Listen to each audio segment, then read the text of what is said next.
네, 김진팔입니다. 자, 보시면은 숲이 이렇게 있고요. 이렇게 있죠. 이 렌즈가 관광 렌즈라서 좀 화면이 왜곡되어 있는 점은 좀 참고해 주시면 좋겠습니다. 그렇게 해서 이 자리를 이제 보면은 러시아 드론이 쭉 날아가 갖고 그 우크라이나 장갑차인지 뭐 탱크인지 뭔가를 이제 들이받는 모습입니다. 그거는 유선 드론이 아니고 무선 드론인 것 같습니다. 가까이 갈수록 그죠? 화면이 노이즈가 많이 끼죠. 남부 보시면 네, 여기는 우크라이나의 그 자포리자 지역에 있는 굴리아이폴리에 근처에서 우크라이나군이 대규모 반격을 가한 장소 중 하나입니다. 예, 그래서 ISW 지도를 보시면 여기인데요. 여기 점이 찍히죠? 예, 이쪽에도 뭐 하나 나온 것 같은데요. 네, 제가 뭐 네, 이렇게 생겼습니다. 수미 지역으로 가면 네, 변화 없고 볼찬스크 변화고 쿠피안스크 변화가 있나 없나? 없고 그다음에 여기를 뭐라고 해야 되나? 시베르스크 근처에서 우크라이나군이 24시간 이내에 되찾은 장소 나오고 있고요.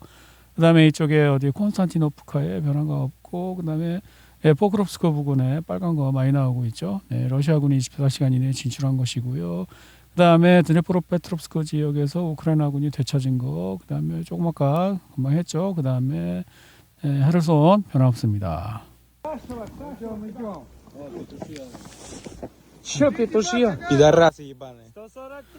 네, 이거는 뭐냐면요. 우크라이나군이 라브노폴리아라는 것을 공격했는데 도리어 러시아군이 그 공격한 우크라이나군을 포로로 잡았다. 그런 이야기입니다. 네, 이 영상 상당히 장거리를 러시아군이 드론으로 공격하는 장면인데요. 가까이 갔는데도 화면에 노이즈가 안 끼는 거 보니까 유선 드론인 것 같습니다. 야, 어떻게 이렇게 유선 드론으로 막 70km, 막 80km, 여기 보시면은 글씨가 236km를 날아갔다고 주장하는 영상도 있습니다. 그래서 제가 추정컨대 큰 정찰기 비행기에 작은 드론을 가지고 가서 이 작은 드론이 근처에서 유선으로 광섬 위로 날아가는 것 같아요. 그런 식으로. 그리고 이 큰 정찰기는 이제 위성으로 조종하겠죠, 그죠? 러시아 드론이 미콜라이오와 볼타바 지역에서 AN-26 항공기와 헬리콥터를 공격했습니다. 우크라이나 분석가들은 이미 공격 사실을 확인했습니다. 우크라이나 분석가 스테르넨코는 기술적인 관점에서 볼 때 구현 방식은 요원들이 LTE 모뎀을 탑재한 드론을 이용하거나 메시 통신을 활용한 공중 투하 방식일 수 있다고.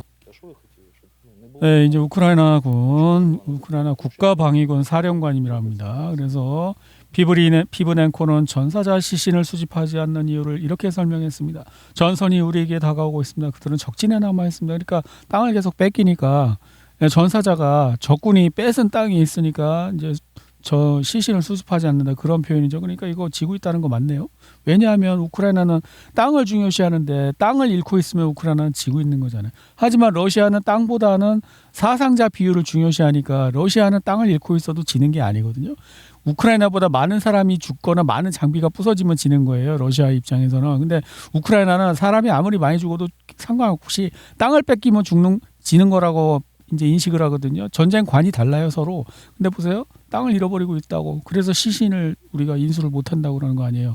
그럼 지구 있는 거 인정이네? 네, 푸틴 대통령이 뭔가 얘기를 하고, 자막도 있지만 외국어라서 패스. 러시아 지도자는 최전선의 장병들에게 감사를 표하고 새해 인사를 전했다. 러시아군이 전선에서 거둔 성공의 결정적 역할은 돈바스 땅을 해방시키며 매일 목숨을 걸고 용기와 용심을 보여준 우리 장병들의 몫입니다. 이 장소는 2022년 전투에서 심하게 파손되었던 마리우폴의 드라마 극장이 공식 개관했습니다.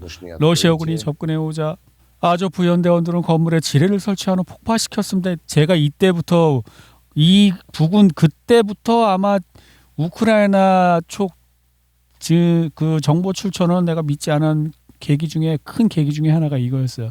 여기 마리우폴에 드라마 극장이라고 있었는데 여기에 그때 신문에 막 나오기를 여기 러시아어로 어린이라고 막 써놓고 이렇게 그 하얀 페인트인지 뭔지를 하여튼 이렇게 러시아어로 어린이라고 써놓고 여기를 자기네가 폭발을 해놓고 러시아가 했다고 뒤집어 씌우고 전 세계가 이걸 방송했어서. 근데 내가 알아보니까 그거 아니거든. 여기를 러시아군이 이제 그 함락을 한 다음에 현지인하고 인터뷰 기사가 막 나오는데 아니에요. 그거 우크라이나 쪽에서 폭파한 거예요. 막 이렇게 현지인 막 증언 나오는 거 보고 아 이거 이 새끼들 우크라이나 출처는 이제 걸러야 되겠다 생각한 여러 가지 계기 중 하나가 여기였어요. 예, 그거 완전히 복구했다고 합니다. 네. 우크라이나 서부 트란스카파디아에서 가스관 화재 발생. 이게 헝가리 쪽으로 가는 가스관인데 그 헝가리 쪽으로 가는 가스관을 이렇게 폭파해갖고 불이 났답니다. 그리고 현지인은 가스가 들어온답니다. 헝가리로 안 가지. 트란스카파디아 드롭지부와 가스관에서 폭발과 강력한 화재가 발생했습니다. 이번 사건이 헝가리의 가스 공급을 차단하려는 시도였을까요? 지역 주민들의 가스 공급은 중단되지 않았습니다. 오데사에는 정전이 계속되고 있지만 사람들은 여전히 공과금을 전기를 안 주면서 전기세를 내라고 한답니다. 예, 우크라이나 군 납치 징병에서 대규모 급습 작전이 해서 뭐 장교 이 사람이 이거 좀 재수없는 일이 있었는데 그 군 납치 조직이 그 당뇨병 환자를 강제로 납치해갖고 군대 훈련소에 보냈는데 죽었어. 근데 새 아이의 아빠였어. 그래서 이런 게 이제 문제가 됐나 봐요. 그래서 담당 책임자를 지금 수사를 하고 있대. 집에서 10만 뭐 달러인가 뭐 돈이 현금 10만 달러를 발견했습니다. 이 사람이래. 진짜 재수없다. 얘만 받아먹은 거 아니잖아. 이 공직사회가 만약에 윗대가리가 썩잖아요. 그럼 그 밑에 놈들은 다 썩을 수밖에 없는 게 만약에 그 밑에 놈 중에 한 놈이라도 뇌물을 안 받고 청렴하잖아요. 그러면 걔가 딱 찔러버리면은 그 자기네는 다 잘리고 걔만 승진하잖아. 그래서 그런 청렴한 애는요. 저 한직으로 내쫓아요. 그렇기 때문에 이 정도 이 사람 그 직함에 장자 달린 사람 정도면요. 절대 부패하지 않으면 장자를 달 수가 없어요. 그럼 다 헤쳐먹었는데 얘는 재수없게 그 당뇨병 환자가 죽어갖고 걸린 거잖아. 정말 재수없네. 불쌍하다. 현금 100만 달러라니 아까 10만 달러라면 또 여긴 100만 달러라고 나오네요. 엄청난 돈이네요. 하지만 우크라이나에서는 그렇지 않아요. 군 징집관들은 병역을 피하려는 사람들에게 뇌물을 받아 사실상 돈을 찍어요. 우크라이나에서 그 100만 달러 10만 달러쯤이 얼마 해먹지도 않았는데 불쌍하다. 젤렌스키는 더 많이 해쳐먹고도 안 걸리는데 그러게 재수 좋게 태어났어야지. 최근 여론조사에 따르면 가상선거에서 젤렌스키는 잘루지니에게 패배할 것으로 예상됩니다. 야, 잘루진이 이제 영국 대사직을 사임하고 우크라이나로 돌아올 준비를 하고 있답니다.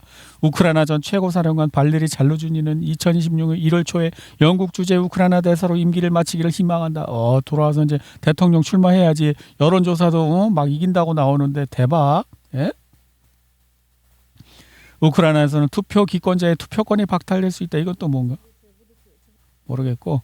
자, 보돌리아크는 이렇게 설명하는데 무슨 얘기냐면 일단 선거를 안 하면은 너 다음부터 선거하지 마 이렇게 되는데 좀 이상하지 않습니까? 안 하고 싶으면 안 할 수도 있지 뭘 그렇다고 선거권을 박탈해. 그런데 온라인 투표를 한다는 것입니다. 우크라이나 당국은 부정선거 위험이 높다는 점을 인정하면서도 온라인 선거를 강해. 온라인 선거하면은 있잖아요.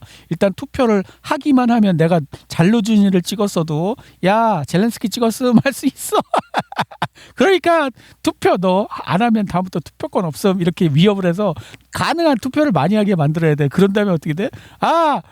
젤렌스키 안 찍고 잘루진이나 부다노프 찍었어도 아니 젤렌스키 찍었으면 이러려는 거지. 그 한국에 그거 괴담 생각나네. 그 사전 선거 그거 미리 사전 선거를 했기 때문에 표를 바꿔주기 쉽다고 그런 의혹이 제기되고 있잖아요. 그 비슷한 건가 봐. 젤렌스키 대통령은 러시아와의 직접 협상에 나설 준비가 되어 있지만 미국과 유럽연합이 참여하는 경우에만 이거는 그냥 젤렌스키 얘기는 다 개소리고 그냥 선거용인 것 같아요. 선거용으로 이제 정의로운 척하는 것 같아요. 제가 볼 때는. 스카이뉴스에 따르면 러시아의 군사적 성경으로 젤렌스키 대통령은 협상에서도 유화적인 태도를 취할 수밖에 없게 되었다. 이 스카이뉴스는 영국인데 대표적으로 가짜뉴스만 하는 그런 좀 저질 황색 언론 같은 건데 여기에서도 이제 젤렌스키는 버리는 것 같습니다. 러시아가 군사적으로 성공하고 있다는 걸 인정하고 있잖아요. 우크라이나 에너지부 장관 대행인 아르템 네크라소프는 젤렌스키가 대통령이 손상된 에너지망을 복구하기 위해서 국민투표가 아니라 휴전이 필요하다고 이거 좀 잘못한데 국민투표 때문에 60일간 그거를 휴전을 하자는 게 아니라 그 전쟁 에너지 복구하려고 한다는 거예요. 핑계는 국민투표 때문이라고 했지만 실제로는 에너지망 파괴된 거 복구하려고 60일간의 휴전을 요구한다는 것입니다. 부친 드네브라 보스토크 부대의 자포로자 공세 작전을 계속하라고 명령. 그 자포로자 공세 작전은 여기 아닙니까? 이제 거의 대부분 다 털렸고요. 여기 남아 있는 우크라이나군만 이제 분쇄를 하면은 이제 이 다음부터는 병력이 여기로 보낼 병력이 없을 때까지 여기서 소모를 하는 거죠. 그러면 이제 여기서 그냥 길 따라 가면 돼요. 이 도로 따라서. 라브로프는 키예프가 러시아 대통령 관저를 공격했다고 말했다. 네. 91대 무인 항공기가 파괴되었는데 그래서 제가 그 위치를 찾아보았습니다.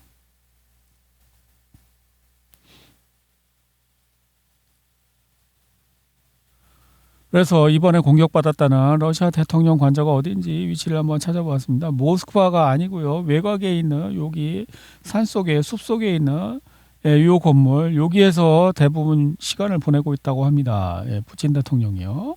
총 그날 밤 무인기 89대 91대쯤 되나 최종적으로. 근데 그 노브고로드 여기 있잖아요. 푸틴 대통령 관저에는 18대가 날아간 걸로 되어 있습니다. 18대를 격추한 걸로 되어 있습니다. 네. 러시아 대통령 관저에 대한 드론 공격은 젤렌스키와의 협력 방식에 영향을 미칠 것이라고 트럼프 대통령은 말했다. 그는 또한 푸틴의 관저에 대한 드론 공격과 같은 미친 짓은 상상조차 할 수 없다고 덧붙였다. 다행히 젤렌스키에게 토마호크 미사일을 주지 않았군. 그러니까 이거 왜 이런 일이 벌어졌을까요? 제가 볼 땐 마이애미 가서 이제 트럼프가 시키는 대로 할 수밖에 없는 이제 비밀 회담을 또 했잖아요. 기자들 앞에서 하고 난 다음에 들어가서 또 자기들끼리 했거든요. 그런데 거기서 이제 트럼프한테 최종 압박을 받은 것 같아요. 그래서 알겠다고 한 것 같아요. 대충 제가 생각할 때는 그 영토 문제를 그 국민투표로 하겠다, 결정하겠다. 근데 지금 여론상 영토 국민투표 붙이면은 그렇게 하자고 할 가능성이 많거든요. 그러면 안 되잖아. 전쟁을 계속해야 되는데 국민들도 국민투표해도 야 돈바스 줘버리고 그만하자 이렇게 할 수 있는 가능성이 높으니까 야 전쟁을 계속하기 위해서 돌아온 다음에 바로 파토내기 위해서 푸틴 관저 공격한 거 아닌가? 저는 그렇게 생각돼요. 아랍에미리트는 외무부는 러시아 대통령 관저에 대한 공격 시도를 규탄했다고 밝혔다. 러시아는 미국과의 협상 과정에서 절수할 의도는 없지만 입장은 수정될 것입니다. 라브로프 그죠? 지금 이제 대통령에 대한 테러가 벌어졌으니까 전쟁터에서 정정당당하게 군대끼리 싸움을 안 하고 대통령한테 이제 암살 드론을 보냈으니까 어떻게 돼요? 그래 알았어. 이제 내가 조금 세게 나갈게 뭐 이런 거겠지. 그렇다면 러시아의 대응 체계는 뭐가 있을 수 있을까요? 일반적으로 이것은 도발이라고 합니다. 드론이 한 대든 91대든 상관없이 우리가 대응하기를 바라면서 물론 우리는 대응해야 합니다. 비대칭적으로 지도자 암살 시도를 용납할 진지한 나라는 한 곳도 없습니다. 따라서 우리는 객관적으로 자유로운 행동권을 부여받았습니다. 젤렌스키의 거주지는 대응 대상으로 적합하지 않지만 입법, 군사, 산업과 관련된 모든 국가기관 물론 처음부터 우크라이나군 본부로 사용되어 보건부 시설과 병원은 제외 상당히 적합하다고 생각합니다. 숨지 않은 사람은 누구든 우리 잘못이 아닙니다. 우리는 1년 동안 자금을 모았습니다. 그 정도면 충분할 것입니다. 동시에 젤렌스키를 건드려서는 안 됩니다. 첫째, 그는 이해할 만하고 예측 가능합니다. 둘째, 그는 우리가 아니라 우크라이나 국민에 의해 처형되어야 합니다. 후세인처럼. 후세인이 이제 처형됐잖아요. 근데 이라크 국민에 의해서 처형된 형식을 했잖아요. 예, 그런 것 같아요. 러시아 공군과 연관된 러시아 텔레그램 전투기 조종사 그렇다면 그들은 보복으로 무엇을 공격할까요? 뭔가 하겠죠. 뭐